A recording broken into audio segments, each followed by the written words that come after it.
오늘은 무엇이 중요한디라는 제목으로 말씀을 좀 같이 나누겠습니다. 오늘 말씀 특별히 신명기 우리가 1장의 말씀을 계속 보고 있는데 신명기는 특별히 모세가 이스라엘 백성들에게 고별 설교를 하는 그런 말씀이다. 특별히 세 편의 고별 설교가 담겨 있는 게 신명기입니다.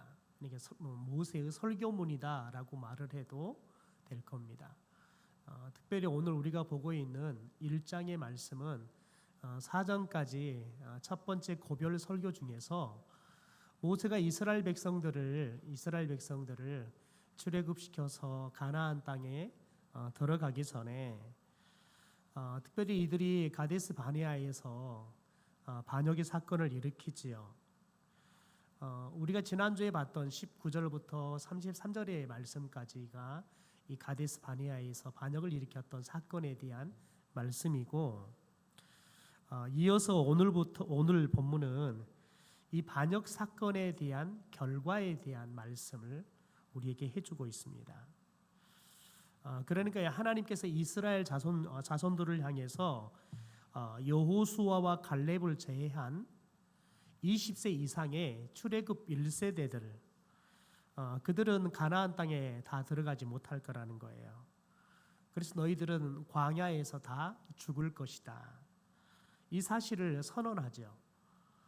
그리고 더 나아가서는 이스라엘 백성들이 그런 하나님의 이 선고를 듣고 무모하게 자기들의 힘으로 가나안 정복을 시도했다가 실패했던 역사적인 사건을 해고하고 있는 게 우리가 보고 있는 오늘 말씀입니다.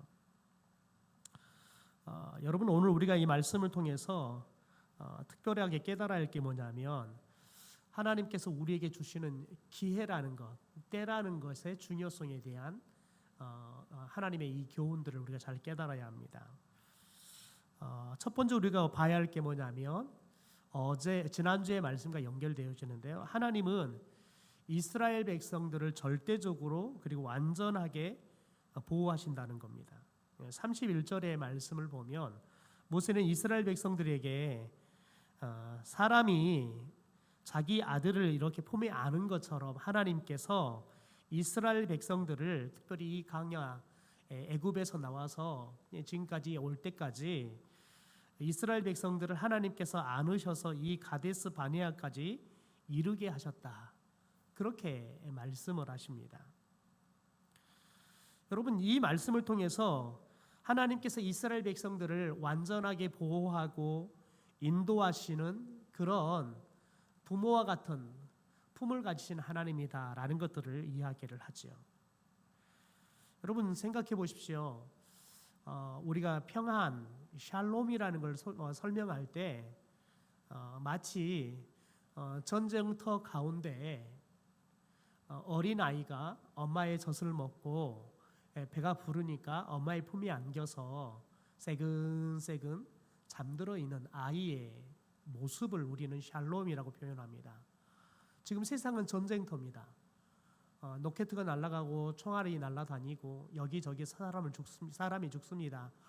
여러분, 그런데 아기가 엄마의 품에 안겨가지고 배가 고플 때 엄마가 배가 부르도록 젖을 먹이고 나면 이 아이가 배가 부르고 나면 그리고 엄마의 품에 안겨 있기만 하면 아이는 보채지도 않고 울지도 않고 편안하게 밖에가 무슨 일이 일어나도 상관없이 아이는 새근새근 잡니다. 여러분, 이걸 샬롬이다라고 이야기해요. 하나님의 품이, 하나님은 우리를 그렇게 보호하시는 분이라는 거예요. 저와 여러분이 살아가는 세상은 저와 여러분이 상상할 수 없는 일들이 끊임없이, 심지어 그런 일은 나에게 일어나지 않았으면 좋겠다라고 우리들이 그렇게 간절하게 기도하지만 그럼에도 불구하고 상상할 수 없는, 아니 우리가 예상한 것보다 훨씬 더 어렵고 힘든 일들이 우리에게는 닥쳐올 수 있습니다. 그러나 하나님께서는 우리를 그렇게 안으셔서 우리의 상황이 어떤 상황이든 상관없이 우리를 편안하고 안전하게 우리를 인도하신다는 거죠. 여러분 31절의 말씀 우리 다시 한번 읽어보죠. 같이 읽죠. 시작. 광야에서도 너희가 당하였거니와 사람이 자기의 아들을 아는 것 같이 너희의 하나님 여호와께서 너희가 걸어온 길에서 너희를 아누사 이곳까지 이르게 하셨느니라. 저는 하나님이 저를 이렇게 꼭 붙잡고 계신다라는 것을 언제 제대로 깨달았냐면 제가 대학교 1학년 때 이제 학교에서 공을 차다가 공이 휙 날라오는 거예요. 제가 최후의 풀백을 봤는데 제가 뚫리면 골이 들어가는 겁니다. 그래서 공이 붕 날라오길래 제가 멋있게 점프를 했죠. 점프를 했는데 깻잎 한 장 차이로 공이 뒤로 넘어가 버렸습니다. 여러분 그런데 공이 넘어가고 제가 내려와야 되는데 여러분 사고가 날려고 그러면 갑자기 이 세상이 다 멈춰 있는 것처럼 이 슬로우 모션처럼 이렇게 움직이잖아요. 그런데 제가 떨어지는데 떨어지지가 않는 거예요. 그런데 제 마음에 내가 제대로 내려갈 수 없겠구나라는 게 직감이 되더라고요. 여러분 그런데 그 생각이 딱 마음에 직감된 순간 툭 떨어지는데 두두두두둑 소리가 나더라고요. 그러면서 제 발이 뱅 발목이 돌아가더라고요. 그리고 제가 그냥 운동장 바닥에 누웠어요. 근데 본능적으로 내가 일어나야겠다. 일어나지 않으면 내가 못 일어나겠다 생각을 했어요. 그래서 일어나려고 하는데 제가 신비로운 경험을 했어요. 제 오른쪽 다리가 일어나기 위해서 땅을 짚는 게 아니라 오른쪽 다리가 그냥 하늘로 활짝 그냥 들려서 올리는 걸 봤어요. 왜냐하면 오른쪽 다리가 완전히 와작이 나버렸거든요. 여러분 그런데 그때 제가 깨달았어요. 여러분 제가 교육준사로 사역할 때 초등학교 2학년짜리 아이가 다리 정강이가 부러져 가지고 병원에 입원해서 이 정강이가 내려앉아 버려서 그걸 빼낸다고 추로 이렇게 달아가지고 한자 이렇게 달아놔서 다리를 달아놨더라고요. 그래서 신방을 가서 도대체 어쩌다가 이렇게 그 정강이가 부러져 버렸냐 그랬더니 밥상에서 점프했는데 부러져 버렸대요. 그래서 그 집의 밥상은 도대체 몇 미터냐고 그랬더니 그냥 밥상이래요. 우리 앉아서 먹는 밥상 있잖아요. 그 밥상에서 아이가 툭 뛰었는데 정강이가 부러져 버렸어요. 여러분 하나님이 우리를 이렇게 꼭 붙잡고 늘 안전하게 내려주지 않으면 여러분 천하의 건강한 운동선수도 부러지는 겁니다. 하나님이 우리를 지금까지 꼭 붙잡고 안전하게 내려오도록 해주시고 보호해 주시고 지켜주시니까 저와 여러분이 사는 거지요. 여러분 우리들이 하나님이 우리를 안으셔서 지금까지 이곳에 인도하셨다라는 것들 여러분 그것이 느껴지지 않잖아요. 그러면 앞으로 하나님이 우리를 지키시고 보호하실 것이라는 믿음이 없는 겁니다. 여러분 믿음은 아브라함이 경험했던 게 내 믿음이 아닙니다.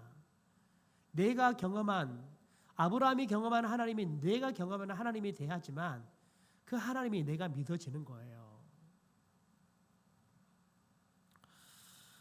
여러분 특별히 오늘 이 31절 우리가 지금 34절 말씀부터 보고 있지만 31절의 말씀이 매우 중요한 건 뭐냐면 도대체 왜 출애굽 1세대들은 똑같이 그들의 똑같은 1세대인 여호수아 갈렙과 그들은 동일한 하나님의 구원의 역사를 더 나아가서 하나님이 홍해의 역사를 하나님이 지금까지 가데스 바네아까지 인도해 주시는 역사들을 그들이 똑같이 경험했는데 여호수아와 갈렙은 하나님이 우리를 안으셔서 인도했다는 여러분 그 하나님에 대해서 그들은 믿는 믿음이 있었어요.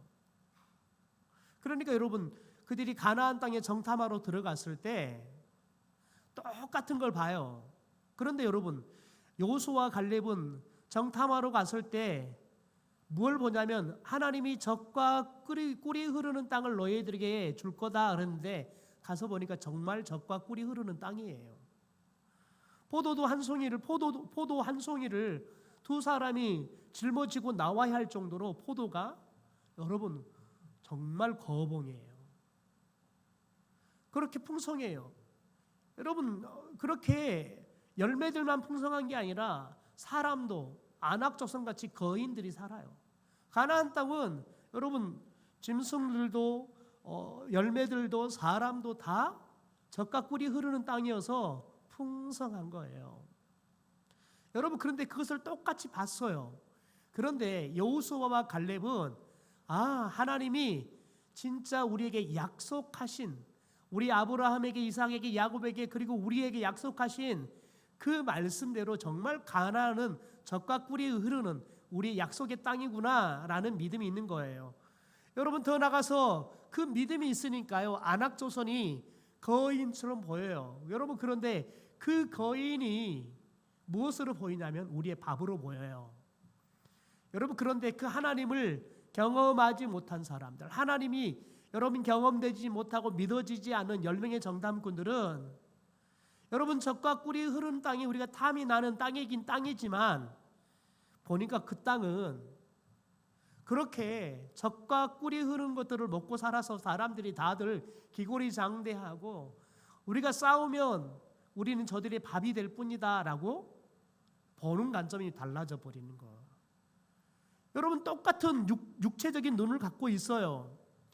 그런데 그들이 보는 마음이 입술의 고백이 완전히 달라요. 무엇 때문에요?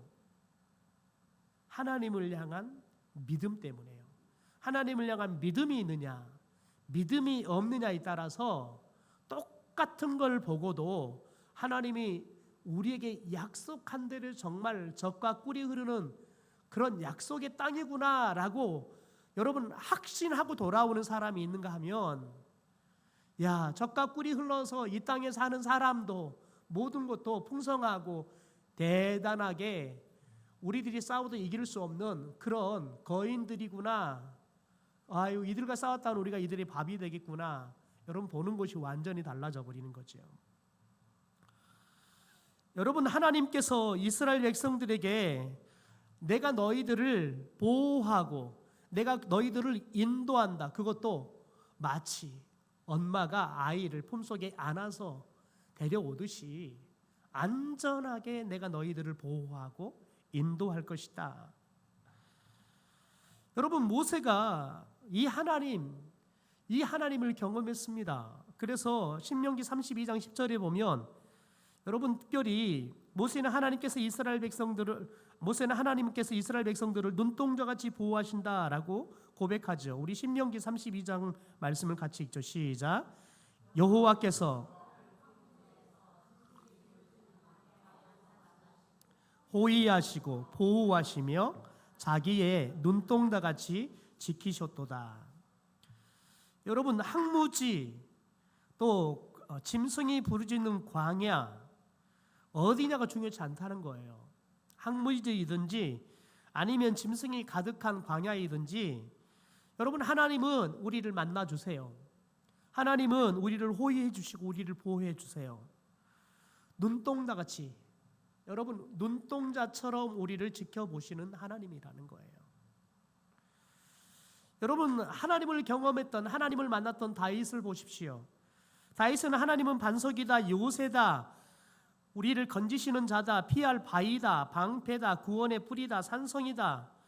여러분 그가 하나님이 우리를 보호하고 지켜준 분이라는 것들을 묘사할 수 있는 것들은 다 끌어다가 그가 알고 있는 단어들은 다 끌어다가 묘사합니다. 우리 시편 18편의 말씀입니다. 같이 한번 읽죠. 시작. 여호와는 나의 반석이시요 나의 요새이시요 내가 그 안에 피할 나의 바위시요 나의 방패시요 나의 구원의 뿌리시요 나의 산성이시로다. 아멘. 여러분 하나님은 저와 여러분에게 어떤 하나님이냐 매우 중요해요. 지난 주 중에는 제 페이스북에 제게 익숙한 교회들이 올라왔어요. 그런데 한 목사님께서 약 10여 년 전에 그 교회의 모습과 지난주의 모습을 대조적으로 보여줬어요. 그런데 제 눈에 확 다르게 보이는 게 있었어요. 제가 지난 교회에서 청년들을 데리고 한 4년 정도 다녔던 캄보디아, 여러분 선교지였어요. 지난주에도 그 교회 청년들이 한 30명 정도가 캄보디아 들어가서 사역들을 하는 모습들을 부장 장로님께서 올리신 거예요.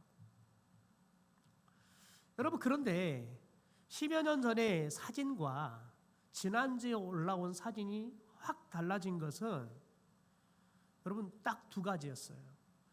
하나는 뭐였냐면 아이들이 더 늘었다는 거예요. 선교팀은 한 250명 정도에서 한 300명 정도 선교사님에게 숫자들을 파악해 가지고 준비를 이제 빵들이나 모든 것들을 준비를 하고 갔어요. 여러분, 그런데 500명이 넘게 와버렸어요. 아이들이 박이 터지려고 온 거예요. 제가 갔을 때도 한 200명 정도 예상하면 400명이 넘게 왔어요. 더 많이 오는 거예요. 왜냐하면 그 지역의 교회들이 아주 건강하게 세워져 가고 있거든요. 오히려 절들보다 교회가 훨씬 더 아름답고, 그리고 절들보다 교회가 지역민들에게 훨씬 필요한 것들을 많이 공급해주고 있거든요.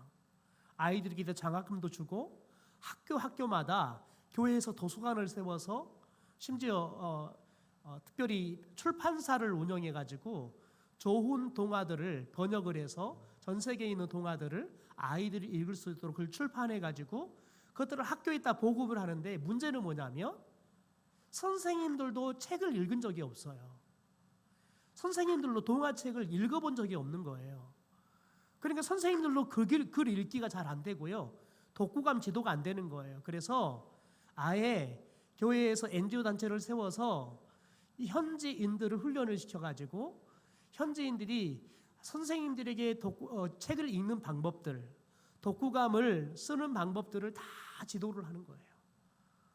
그리고 성도들에게 후원을 받아가지고, 특별히 어떤 후원을 받냐면 성도들이 주일날 오면 호주머니에 있는 잔돈들은 다 넣고 가게 하는 거예요. 여러분, 실제 요즘 성도들이 별로 잔돈을 안 넣고 하거든요. 네, 우리나라 돈으로 1,000원이면 아이들에게 책을 한 2-3권 정도를 선물해 줄 수 있어요. 그래서 성도님들이 교회에 왔다가 호주머니에 지갑에 있는 잔돈들을 이렇게 헌금하게 하는 거예요. 그래서 그 돈을 가지고 책을 사서 보급해 줘요. 여러분, 그래서 그 지역에 있는 학교마다 선생님들을 다 독서 지도를 해주고 학교에다 도서관을 만들어서 책들까지 다 넣어주는 거예요. 그리고 독후감 쓰기 대회도 하고 막 이런 일들을 해서 아이들이 글을 읽고 책을 읽고 글을 쓰고 또 이제 대회에 나와서 상도 받게 하고, 그러니까 훨씬 더 아이들이 책 읽기나 아이들이 공부하는 거나 글쓰기 하는 것들이 훨씬 더 체계적이죠. 여러분, 교육감이나 군수나 경찰서장이나 모든 사람들을 움직일 정도로 교회가 선한 영향력들을 여러분 일으키고 있어요. 심지어 이제는 그 교회에서 자란 청년들이 벌써 40대가 되고 해가지고 그 지역의 지도자가 되었어요. 그래서 NGO 단체들을 이제는 선교사들이 꾸는 게 아니라 현지인 교회의 청년들이 이제 훈련을 받고 대학을 나와서 그들이 NGO 단체의 지도자가 돼서 그 지역을 변화시키는 일들을 하고 있어요. 여러분, 그런데 숫자가 늘었다는 거, 두 번째는 아이들의 옷이 달라졌어요. 제가 4년을 다니면서 2년째 되는 해에 성도들에게 이렇게 호소했어요. 제가 첫 해에는 그냥 리서치를 하기 위해서 헌당 예배 따라갔다가 그냥 리서치를 하고 왔어요. 근데 그 다음에 갔는데 아주 재밌는 것은 작년에 입었던 옷이 올해도 그대로 입고 있는 거예요. 여러분, 그러면 그 나라는 그럼 우리처럼 계절의 변화가 있어서 여름 옷을 넣어놨다가 다시 꺼내서 입었느냐? 아니에요. 사시사철 똑같은 옷을 입고 사는 거예요. 그러니까 2년째 그 옷을 입고 있는 거예요. 그래서 제가 선교사님한테 물었어요. 아이들이 작년에 왔던 사진 찍었던 옷하고 똑같은 옷을 입었는데 어찌 우리가 올 때 아이들이 옷을 좀 갈아입은 겁니까? 제가 보기에는 옷이 너무 지저분한데 아니라는 거. 이 아이들이 이것을 지금 보통 얘네들이 입으면 5년에서 6년을 입는데요. 아예 이제 못 입게 되면 너덜너덜해서 못 입게 되면 안 입지. 어지간하면 여기저기 다 터져도 꼬매가지고라도 입고 아니면 그냥 입고 다닌다는 거예요. 그냥 가리기만 해도 입고 다닌다는 거예요. 없으니까요. 옷이 없으니까요. 그래서 성도님들에게 옷을 후원을 받아가지고 집에 있는 옷들 좀 가져오세요. 야, 그런데 우리 성도님들은 참 생각이 없으세요. 겨울 파카도 가져오시고요. 정말 환장하세요. 옷을 가져오라 그러니까요. 집에 개나 입힐 옷들을 가져오고요. 빨래도 안 되는 거 가져와요. 그러면 또 그거 가지고 가려고 그러면 다 분류해야 돼요. 그리고 심지어 옷이 좀 괜찮은 너무 지저분하다 그러면 세탁해야 돼요. 문제는 뭐냐면 저도 참 짧았죠. 그걸 바리바리 싸갖고 인천공원 갔는데요. 세상에 이게 하물류가요. 처음에는 이제 단체로 끊으면 됐는데 막 이제 동남아 여행이 항복되니까 여행사 단체를 받지를 않는 거예요. 저희는 단체로 예약을 했기 때문에 단체로 당연히 예약된 줄 알았는데 여행사에서 설명을 안 해준 거예요. 단체로 하면 그냥 그렇게 한꺼번에 계산을 해도 된다고 가이드가 이야기를 해줘서 단체로 숫자를 계산해갖고 이 정도면 되겠다 생각했는데 가서 보니까 다 개별인 거예요. 그래서 화물이 오버가 돼가지고는 돈을 물으니까 50만 원이 넘게 돈이 오버가 되는 거예요. 버릴 수도 없고요. 가져갈 수도 없고요. 이미 운전하신 집사님은 내려가셔 버려서 이걸 뭐 버릴 수도 없고 어떻게 할 수가 없는 거예요. 그래서 그 돈을 두고 다 갖고 들어갔어요. 여러분 그래서 그거 옷을 나눠주는데요. 여러분 박이 터져요. 옷을 갖고 들어갔더니요. 그날은요. 애들만 오는 게 아니에요. 엄마, 할머니 할 거 없이 집에 있는 사람이라는 사람은 다 나왔어요. 왜냐하면 많이 가져가니까요. 다 나왔어요. 여러분 옷을 가져가라고 이야기하니까요. 아주 재미있는 풍경이 벌어졌어요. 우리 같으면 옷을 디자인을 보고 들어서 사이즈가 맞는지 안 맞는지 재보잖아요. 안 재요. 그냥 집어요. 그냥 가져가요. 여러분 그런데 그렇게 옷을 보급해도 아이들이 내년에 가면 똑같아요. 가족이 하도 많아가지고 좀 새 것은 다 누가 입냐면 아버지가 입고 형들이 입어버려서 제 밑에 있는 동생들은 형들이 이제 그 새 옷 입고 벗어놓은 헌 옷 중에서 그래도 좀 괜찮은 거 입고 오는 거. 그러니까 이제 그 다음에 가니까 애들이 더 헐렁하게 입고 오는 거 이제 다 큰 거 더 이상한 옷을 분명히 옷을 공급했는데 오히려 더 희한해 갖고 온 거예요 애들이요. 아니 도대체 왜 애들이 작년에 옷 그렇게 갖다 줬는데 왜 애들이 더 추리해져 버렸다 그랬더니 이제 선교사님이 그 웃지 못할 이야기를 하는 거예요. 옷을 가져갔더니 아버지가 입어버리고 형이 입어버리고 하니까 이제는 오히려 이제 얘네들이 이게 오히려 더 안 좋은 형이 이제 벗어놓은 옷 더 안 좋은 거 입고 다닌다는 거예요. 선교사님이 이야기했더니 선교사님께서 차라리 옷을 가져오지 말고 돈을 보내주시면 저희가 여기서 지금 이제 캄보디아도 옷감이 괜찮습니다. 저희가 사서 아이들 입힐 거니까 고생하지 말고 돈을 보내주십시오. 그래서 저희가 돈을 보내줬는데요. 여러분 마치 뭐가 같냐면 밑빠진 독에다가 물을 붓는다는 게 뭔 말인지를 알겠더라고요. 아무리 많이 사서 보내줘도요. 500명, 600명, 700명이 모이면요. 그가 한순간에 눈 깜짝을 해서 다 사라져 버려요. 여러분 그거 입을 사람 많고 옷은 우리가 아무리 가져가도 이 정도면 충분하겠지. 충분하다는 말이 아예 먹히지가 않는 나라예요. 왜요? 없으니까요. 아예 없으니까요. 그런데 여러분 이번에 사진이 올랐는데 아이들이 다 교복 입었어요. 예쁘게 다 교복을 입고 있는 거예요. 여러분 그만큼 좋아졌어요. 무엇 때문에요? 교회가 들어가니까요. 선교사들이 이곳저곳에서 여러 후원을 받아서 그 지역 학교들과 아이들을 교회에서 섬기고 학교에서 섬기니까 아이들이 좋아지는 거예요. 여러분, 우리가 하면 아이고 이거 밑빠진 독이다, 밑빠진 독이다, 물 붓기다 그랬는데요. 여러분, 하나님은 일하기 시작하시니까요, 놀라운 일들이 벌어져요. 여러분, 지금은 제가 다닐 때는 그 아이들을 신발 신고 다니는 아이들이 3분의 1도 안 됐거든요. 여러분, 그런데 지금 그 아이들은 뭘 예전은 원하냐면 축구화 원해요. 축구화 원해요. 거기도 축구가 이제 붐이 돼가지고요, 축구 대회가 제일 붐이에요. 축구팀 만든다 그러면 애들이 떼거지로 몰려와요.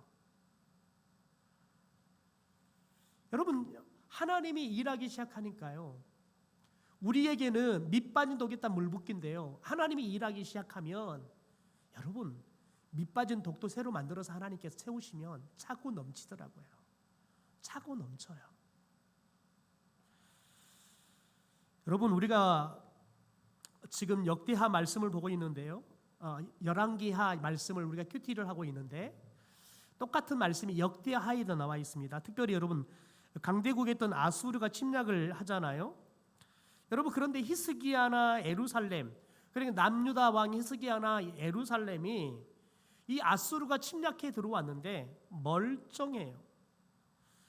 여러분, 이것을 역대하 32장에 보면 이렇게 표현합니다. 우리 같이 현대어 성경을 읽어보겠습니다. 같이 읽죠. 시작. 이렇게 여호와께서 히스기야 왕과 예루살렘 주민들을 아수르 왕 사네립의 침공에서 건져내시고 다른 모든 침략자들의 손에서도 보호해 주셨다. 주께서 몸소 유다의 모든 국경선을 지켜주시며 온 나라를 평화롭게 하셨다.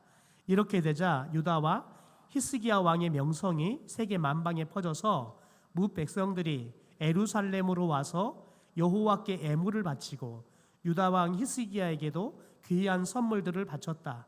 그 뒤로는 세계 만민들이 히스기야 왕을 드높이 우러러 보았다. 여러분, 아수르 왕에게 조공을 바쳤던 나라예요. 조공을 바치지 않으니까 아수르 왕이 화가 나서 침략해 들어왔어요. 사네립이 왕이 되자마자 이 괘씸한 놈들을 하고 침략해 들어온 거예요.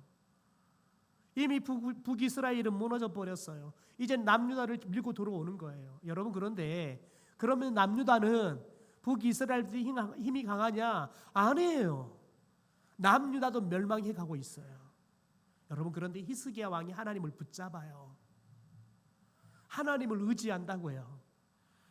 여러분, 그때 하나님께서 히스기야를요, 남유다를요 건져요. 이 아수르의 침공에 건져요. 모든 침략자들의 손에 보호해 주셨다. 주께서 몸소 유다의 모든 국경을 지켜주었다. 그러니까 온 나라에 평화가 임했다는 거예요. 여러분, 평화만 임했나요? 더 놀라운 일이 벌어졌습니다. 이렇게 되자 유다와 히브리 왕의 명성이 세계 만방에 퍼졌대요. 그러니까 다른 나라 백성들이 예루살렘에 와서요, 하나님께 애물을 바치고 히스기야 왕의 귀한 선물을 바쳤다. 이게 뭐냐면 조공을 바쳤다는 거예요. 조공을 바치던 나라에서 그쳤더니 침략이 들어왔어요.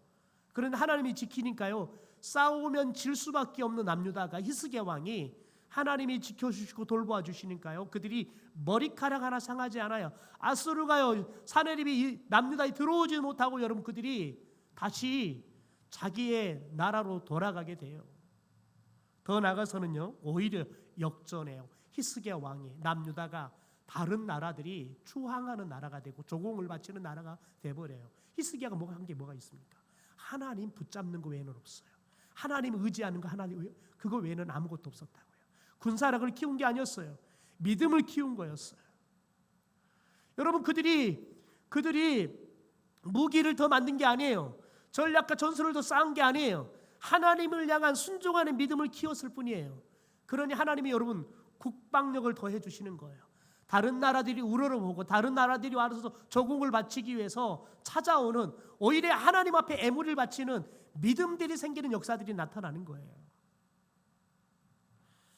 여러분, 시편 121편의 말씀 우리 같이 한번 읽어볼까요? 같이 읽죠. 시작. 여호와께서 너를 실족하지 아니하게 하시며 너를 지키시는 이가 졸지도 아니하시리로다. 이스라엘을 지키시는 이는 졸지도 아니하시고 주무시지도 아니하시리로다. 여호와는 너를 지키시는 이시라. 여호와께서 내 오른쪽에서 내 그늘이 되시나니 낮에 해가 너를 상하게 하지 아니하며 밤의 달도 너를 해치지 아니하리로다. 여러분, 하나님이 우리를 보호하고 지키기 시작하시면 이런 일이 일어나게 될 줄 믿습니다.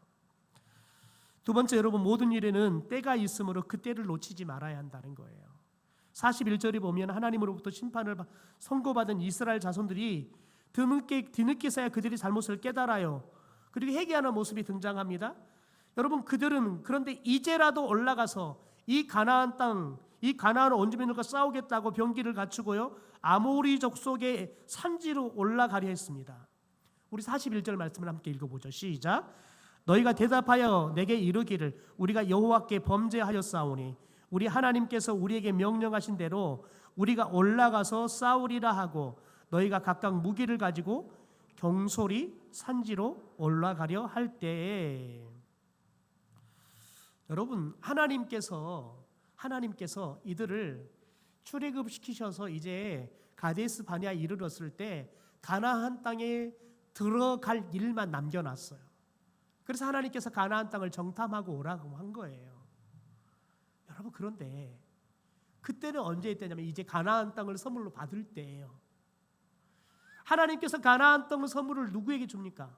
믿음의 사람들에게 주는 겁니다. 하나님의 말씀에 순종하는 사람들에게 주는 거예요. 여러분, 그런데 이들이 정탐하러 갔다가 10명은 믿음을 잃어버리고 와요. 불신을 가지고 나왔죠. 그러나 다 2사람만 믿음을 가지고 오는 겁니다. 10명의 이야기를 듣고 이스라엘 백성들은 다 불신의 사람이 되어버립니다. 그리고 하나님을 원망하죠. 우리를 이곳에서 죽이려고 우리를 데리고 나왔냐고 원망하고 모세를 여러분 원망합니다. 돌로 쳐 죽이려고 합니다. 여러분, 그들이 하나님께 범죄했다는 사실을 깨달아요. 여러분, 그런데 이들이 뭐라 그래요? 깨달았는데 여러분, 그러면 하나님의 말씀에 물어봐야 돼요. 그러면 하나님 어떻게 해야 될까요? 이제라도 우리가 잘못된 것을 깨달았는데 어떻게 해야 될까요? 물어야 돼요. 여러분, 그런데 그들이 뭐 합니까? 이제라도 우리들이 올라가 싸우겠다는 거예요.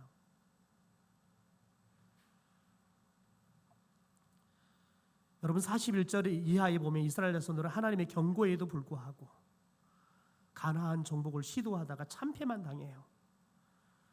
여러분, 기회를 상실하고 늦게 후회해봤자 여러분 그 결국은 뭐냐면 참패예요. 왜요? 여러분, 하나님의 때에 싸워야지 이기는 거예요. 하나님의 때에 싸우지 않고 늦게서 깨달아서 싸우려고 하잖아요. 그러면 여러분 고생은 고생대로 하고 결과는 좋지 않아요. 그러므로 우리는 기회가 주어졌을 때, 하나님의 때가 주어졌을 때 그때를 놓치지 않는 믿음의 지혜를 가진 사람들이 되기를 주님의 이름으로 축원합니다. 그래서 여러분, 사도 바울은 에베소서 5장 16절에 세월을 아껴라라고 이야기해요. 여러분, 세월을 아껴라 말이 무슨 말입니까? 기회를 충분히 주었을 때 그 기회를 충분히 활용하라는 거예요. 하나님께서 언제까지 우리에게 기회를 주지 않아요. 기회를 놓치면 남는 것은 후회뿐이에요. 또 다른 기회가 영영 우리에게 오지 않을 뿐이에요. 여러분, 예수님께서 열처녀의 비유를 하시잖아요. 여러분, 열처녀의 비유에 나오는 여러분 지혜로운 처녀나 미련한 처녀나 여러분 똑같이 기름을 준비해요. 똑같이 기름을 준비했다고요.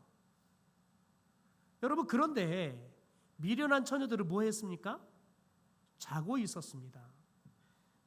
자고 있었어요. 왜 자고 있었습니까? 신랑이 기다들 안 오는 거예요. 그러니까 아이고 안 올란가 보다 자버린 거예요. 여러분, 그러니까 자기들이 생각하기에 신랑이 한 2시간 후에 올 거다 생각했으면 여러분 그 2시간 후에 오더라도 신랑을 맞이할 수 있는 기름량을 준비해야지요. 그런데 자기들이 생각하는 그 시간만큼만 준비하는 거예요. 여러분, 그래놓고는 잠들어 버려요. 여러분, 잠들었는데 신랑이 와요. 일어나서 보니까 기름이 다 떨어지고 정작 신랑을 맞이하러 갈 등불에 기름이 없는 거예요. 그래서 미련한 처자라고 이야기하는 거예요. 여러분, 저와 여러분이 하나님이 기회를 줄 때 그 기회를 살릴 수 있는 지혜로운 사람들이 돼야 돼요. 제가 만났던 70이 넘어서 예수 믿었던 분이 나중에서야 예수 믿고 교회 다니고 교회 일하는 재미를 알았어요. 그분이 뭐라고 간증하냐면, 제가 이 좋은 것을 왜 이제야 알고 믿었는지 모르겠어요. 제가 나이가 먹어서 한이 되네요. 하고 싶은데 70이 넘으니까 할 수 없는 게 너무 많은 거예요. 성경도 필사하고 싶은데 70이 넘으니까 눈이 아른아른거 해가지고 쓰는 것도 쉽지가 않은 거예요. 자기가 젊었을 때에는 글자를 깨 썼는데 70이 넘으니까 필사를 하려고 보니까 이게 글자가 삐뚤삐뚤하는 거예요. 마음이 들지 않아요. 그러니까 썼다가 찢어버리고 이게 진도가 안 나가는 거예요. 한스러운 거예요. 내가 50만, 10년만 젊었어도 이 썼을 건데 70이 넘으니까 손에 힘이 달려가지고는 글자가 안 써진다는 거예요. 그래서 자기가 늦게 예수 만나는 게 너무 한스럽다는 거예요. 사도 바울은 고린도후서 6장 2절에 이렇게 말합니다. 세번역 성경입니다. 하나님께서 말씀하시기를 은혜의 때에 나는 내 말을 들어주었다. 구원의 날에 나는 너를 도와주었다 하셨습니다. 보십시오. 지금이야말로 은혜의 때요. 지금이야말로 구원의 날입니다. 여러분, 지금이라는 거 뭐냐? 아직 예수님이 오지 않으셨어요. 아직 여러분, 저와 여러분이 하나님의 심판이 임하지 않았다고요. 여러분, 그래서 저와 여러분이 지금 살아있다면 여러분, 지금이 하나님이 우리 가운데 주는 구원의 날인 줄 믿습니다. 지금이 하나님이 우리 가운데 베풀어 주실 은혜의 날인 줄 믿습니다. 여러분, 그래서 우리가 내가 오늘 살아있다, 내가 오늘 여러분 호흡할 수 있다 그러면 우리들이 알아야 돼요. 오늘 하나님이 나를 통해서 구원의 일을 이루시기 원하시구나. 오늘도 하나님은 우리에게 은혜를 베푸시기 원하시구나. 여러분, 그래서 여전히 우리가 호흡할 수 있고 살아갈 수 있는 생명이 있다 그러면 하나님께서 나를 통해서 구원의 역사를 여전히 이루어가기를 원한다는 그 하나님의 마음을 읽어낼 수 있는 저와 여러분이 되기를 소망합니다. 더 나아가서 여러분, 저와 여러분이 생명이 있다 그러면 하나님께서 우리에게 은혜를 베풀어 주시려고 우리에게 생명을 주셨구나, 새날을 주셨구나. 여러분, 이 믿음이 있어야 될 줄 믿습니다. 여러분, 그러므로 저와 여러분이 오늘을 살아갈 때 있어서 여러분, 우리들이 세상 사람들과 똑같이 오늘 우리의 삶의 핵심 가치가 여러분 똑같다 그러면 우리가 믿는 사람으로서 무엇가 다르겠습니까? 저와 여러분이 도대체 무엇이 중요하냐는 거예요. 여러분, 저와 여러분에게 하나님의 말씀, 하나님의 뜻, 하나님의 나라가 세상의 그 어떤 것보다 더 소중할 수 있는 사람들이 되기를 주님의 이름으로 축원합니다. 왜요? 여러분이 힘이 없어서 여러분 싸우지 않는 게 아니잖아요. 여러분, 그들이 젊지 않아서 이 가난한 사람들과 싸우려 생각하지 못한 게 아니잖아요. 하나님의 때를 놓쳐버리니까요, 싸우고 싶어서 올라갔는데 싸움이 안 돼요. 져요.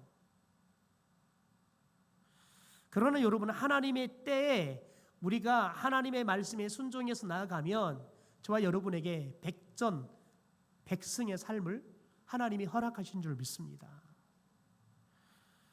여러분, 오늘 특별히 우리 성경으로 다시 돌아가서 마지막 이 한 말씀만 보고 저와 여러분이 말씀을 좀 마쳤으면 좋겠습니다. 여러분, 오늘 말씀 가운데 36절의 말씀, 갈렙이라는 사람이 등장합니다. 왜 하나님은 출애굽 1세대들을 다 죽이는데 여호수아와 갈렙만 하나님께서 이들을 여러분 가나안 땅에 들어가는 축복의 사람이 되게 했고 가나안 땅을 정복하는 지도자로 하나님이 들어 쓰셨습니까? 딱 한 가지입니다. 같이 읽죠. 시작. 오직 여분네의 아들 갈렙은 온전히 여호와께 순종하였은즉 그는 그것을 볼 것이요 그가 받는 땅을 내가 그와 그 자손에게 주리라. 여러분 보십시오. 오직 여분네 아들 갈렙은 온전히 여호와께 뭐 했다고요? 순종했다. 여러분, 갈렙이 다른 이스라엘 출애굽 1세들보다 더 건강하고 싸움을 잘하고 여러분 더 나가서 전략과 전술이 여러분 탁월해서 들어가는 게 아니에요. 오직 하나님의 말씀에 온전히 순종하는 믿음이 있었기 때문에 하나님께서 그를 가나안 땅의 주인공이 되게 한 거예요. 가나안 땅에서 그가 이스라엘의 정복 전쟁을 이끄는 지도자를 하나님이 쓰시게 하는 거예요. 여러분, 저와 여러분이 하나님 앞에 섰다 그러면 나이 탓, 돈 탓, 여러분 시대 탓 할 것이 아니라 저와 여러분이 과연 하나님의 말씀을 향해서 우리는 어떤 믿음을 갖고 있고 우리는 하나님의 말씀을 향하여 어떤 순종의 모습을 갖고 있는가를 여러분 우리들이 돌아볼 줄 알아야 돼요. 하나님의 말씀은 여러분 듣기에 좋은 것으로만 여러분 우리들이 아유 목사님 오늘 설교 은혜 받았습니다, 이것으로 만족할 수 있는 게 아니라 하나님의 말씀은 듣고 우리가 삶 속에서 그대로 지켜 행할 때 하나님의 말씀의 능력이 우리 가운데 임할 줄 믿습니다. 하나님의 말씀에 약속되어 있는 하나님의 축복이 저와 여러분에게 임할 줄 믿습니다. 그러므로 여러분, 저와 여러분이 하나님의 때가 왔을 때, 하나님의 기회가 왔을 때 놓치지 마십시오. 여러분, 저와 여러분이 그걸 놓치지 않고 축복의 주인공이 될 수 있는 건 뭐냐면, 여러분, 저 가나안의 원주민이 거대한 거인이냐, 아니면 저 가나안 땅에 우리가 싸우기에는 버거운 땅이냐, 그게 중요한 것이 아니라 우리가 하나님의 말씀을 신뢰하느냐, 하나님이 우리를 안으시고 보호하시고 인도하신다는 하나님을 향한 믿음이 있느냐, 여러분 그것만 있다 그러면 저와 여러분이 하나님의 어떤 말씀 앞에서도 우리가 완전하게 순종하는 믿음을 보일 줄 믿습니다. 안악자손 앞에서도 저와 여러분이 기꺼이 싸움을 선택해서 오라 저들은 우리의 밥이다, 저와 여러분이 외치면서 나아가서 싸워 승리를 쟁취할 줄 믿습니다. 여러분, 그러므로 저와 여러분이 오늘도 하나님 앞에 여러분 무엇이 내가 중요하다고 생각하는지를 늘 점검할 수 있게 되기를 주님의 이름으로 축원합니다.